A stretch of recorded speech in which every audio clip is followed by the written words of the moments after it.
자, 마지막으로 군집 내 개체군 간의 상호작용을 보도록 하겠습니다. 이것은 개체군 내의 상호작용이 아니라 개체군 간의 상호작용이에요.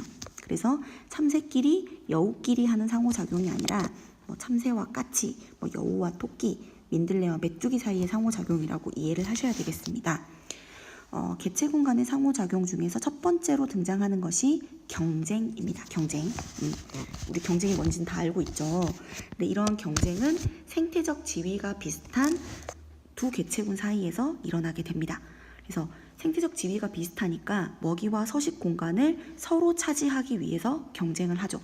그래서 이 생태적 지위가 비슷하면 비슷할수록 경쟁이 심하게 됩니다. 그래서 심하게 경쟁을 하는 경우에는 경쟁 베타 원리라고 해서 베타 원리라고 해서 경쟁을 하다가 결국에는 둘 중에 하나는 이 군집에 사라지게 되는 거예요.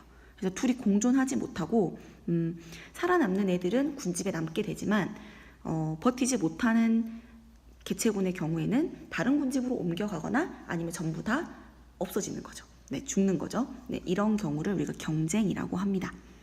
두 번째, 분서는 이게 나누어 산다라는 의미를 가지고 있어요. 그래서 경쟁처럼 생태적 지위가 비슷한 두 개체군 사이에서 경쟁하면 둘 다 피해를 보니까 생태적 지위를 나누는 거죠. 그래서 먹이나 서식 공간을 나누는 거예요.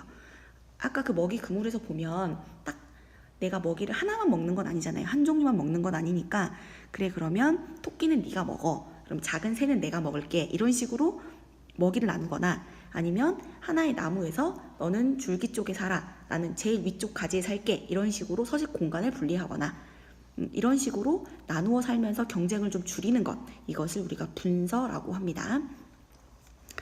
세 번째, 공생은 함께 살면서 이익을 얻는 것을 공생이라고 합니다. 그런데 둘 다 같이 이익을 얻는 경우를 상리공생이라고 해요. 같이 이익을 얻는다는 의미가 되겠고요. 한쪽만 이익을 얻는 경우 이것을 편리공생이라고 합니다. 그래서 한 편만 이익을 얻는다는 얘기가 되겠어요. 그래서 상리공생의 예로는 대표적으로 많이 얘기하는 게 말미잘하고 흰동가리 이야기 많이 하죠. 말미잘은 그 촉수에 독이 있는데 흰동가리는 말미잘 독에 별로 영향을 받지 않는데요.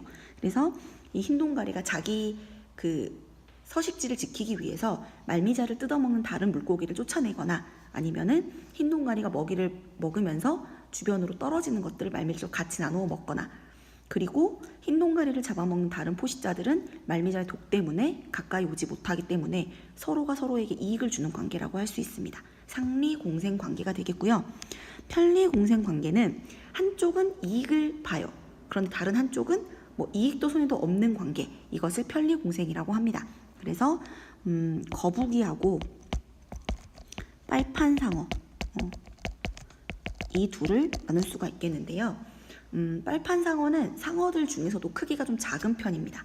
그래서 멀리 이동하는데 좀 힘이 들어요.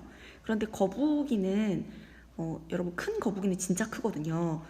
그래서 그 거북이의 배 쪽이나 이런 데 빨판상어가 이렇게 붙어가지고 거북이가 이동할 때 같이 이동합니다. 그래서 먹이 떨어지는 것도 같이 먹을 수도 있고 그러면 거북이는 빨판상어가 있으나 없으나 별로 차이가 없어요.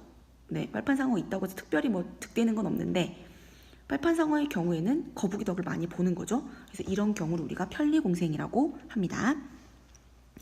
네 번째는 기생이에요. 기생은 한쪽은 이익을 얻고 한쪽은 손해를 보는 경우 이것을 기생이라고 합니다. 한쪽이 이쪽에게 빌붙어 사는 상황이 되는 겁니다. 그래서 사람과 기생충이 대표적인 기생관계다. 이렇게 보시면 되겠고요. 편리공생과는 다릅니다. 이걸 완전히 구분하셔야 돼요. 그 다음에 포식과 피식은 잘 아시다시피 잡아먹는 쪽과 잡아먹히는 쪽이 되겠습니다. 이쪽도 한쪽은 이익을 보고 한쪽은 손해를 보는데 기생을 하는 경우와 포식과 피식의 경우에는 개체수 변동의 차이가 있어요. 그래서 기생의 경우에는 기생을 하는 쪽이 숙주에게 피해를 주기 때문에 숙주의 개체수가 좀 줄어들고 기생하는 쪽의 개체수가 늘어나겠습니다. 하지만 그 개체수가 크게 변동되지는 않는데 포식과 피식의 경우에는 우리 지난 시간에 봤던 토끼하고 스라소니처럼 개체수 변동이 되게 크게 나타나게 되는 거죠. 오르락 내리락 하면서. 이해 가실까요? 여기 옆에 그래프가 나와 있는데 종 1번과 종 2번이 있을 때 서로 이익을 보느냐 손해를 보느냐에 따라서 이렇게 구간을 나눠 놓았습니다. 자, 일단 포식과 피식 한쪽이 이익을 보고 한쪽을 손해가 보는 포식과 피식이 여기 있으니까 반대쪽에 한쪽이 이익을 보고 한쪽을 손해를 보는 이 기역 자리에는 기생이 들어가야 되겠죠. 기생. 그리고 둘 다 이익을 보는 니은 자리에는 상리공생이 들어가게 됩니다. 상리공생. 그리고 여기 이쪽은 종 2는 이익을 보는데 종 1의 경우에는 특별히 이익이 없어요. 손해도 없죠. 그럼 이 디귿 자리는 편리공생이 들어가게 되겠고요. 그리고 둘 다 손해를 보는 경우 여기는 경쟁이 되겠습니다. 경쟁. 경쟁을 하는 동안에는 두 종 다 개체수가 줄어들면서 손해를 봐요. 그래서 경쟁이 심화되지 않도록 분설을 하는 경우가 생기는 겁니다. 자, 여기에는 개체군 간의 상호작용이 일어났을 때 A종과 B종의 개체수가 어떻게 변화하는가를 그래프로 이제 보는 거예요. 그래서 똑같은 그래프가 5개가 있는데 종 A와 종 B를 각각 다른 지역에서 배양을 했을 때, 다른 지역에서 키웠을 때 이런 개체수가 정도가 유지가 된다면 첫 번째 경쟁을 했을 때는 개체수가 어떻게 변할 것인가.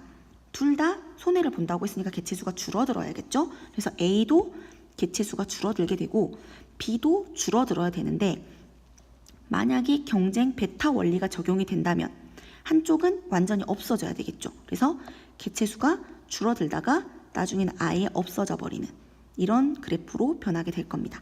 A도 개체수가 줄어들고 B도 개체수가 줄어드는 이런 그래프가 되겠고요. 분서의 경우에는 따로따로 얘네들이 개체수를 배양을 했을 때보다 개체수가 약간 줄어들 수 있습니다. 변하지 않을 수도 있고요. 분서에서 잘 나눠가지고 서로 경쟁을 하지 않고 살면 서로 단독 배양하는 거와 마찬가지로 개체수가 증가할 수 있거든요. 그래서 이렇게 되거나 이 형태로 유지가 되거나 아니면 이 사이에서 약간 줄어들거나 이렇게 그리고 그 상태로 유지가 되는 거죠. 경쟁에서 한 종이 완전히 사라지는 것과는 좀 비교가 됩니다. 세 번째는 상리공생입니다. 상리공생은 둘 다 이익을 보는 쪽이죠. 그러니까 따로따로 살 때보다 개체수가 증가하게 될 겁니다. 이렇게요. 그래서 A도 개체수가 증가하고 B도 개체수가 증가하는 이런 그래프로 변하게 되겠고요. 네 번째, 편리공생에서 이익을 보는 쪽이 B라고 하면 A는 변화가 거의 없고 B는 이익을 보니까 개체수가 조금 늘어날 수 있겠습니다. 그래서 A는 그대로 있고 B만 증가하는 경우를 편리공생이라고 볼 수 있겠어요. 자, 포식과 피식의 경우는 어떻게 될까요? 포식과 피식은 A종이 많고 B종이 적습니다. 그러면 여기에서 잡아먹는 쪽이 B가 되겠죠? B가 포식자, A가 피식자가 됩니다. 자, A가 이렇게 증가하면 B도 따라 증가하게 되겠죠? 그리고 B가 증가함에 따라서 A는 감소하게 될 테고 A가 감소하니까 B도 따라서 감소하고 또 시간이 가면 B가 감소함에 따라서 A는 증가하게 되고 그에 따라 B도 다시 증가하는 이렇게 서로 오르락 내리락 하는 개체수가 변동하는 그래프를 볼 수 있습니다. 우리 스라소니와 눈신토끼 그래프처럼 주기적인 변동이 있는 그래프가 나타난다. 그러면 포식과 피식 관계의 그래프다라고 생각하시면 되겠습니다. 어렵지 않죠? 질문이 있으시면 수업 시간에 선생님한테 질문하시면 되겠습니다. 오늘은 수업 여기까지입니다. 수고하셨습니다.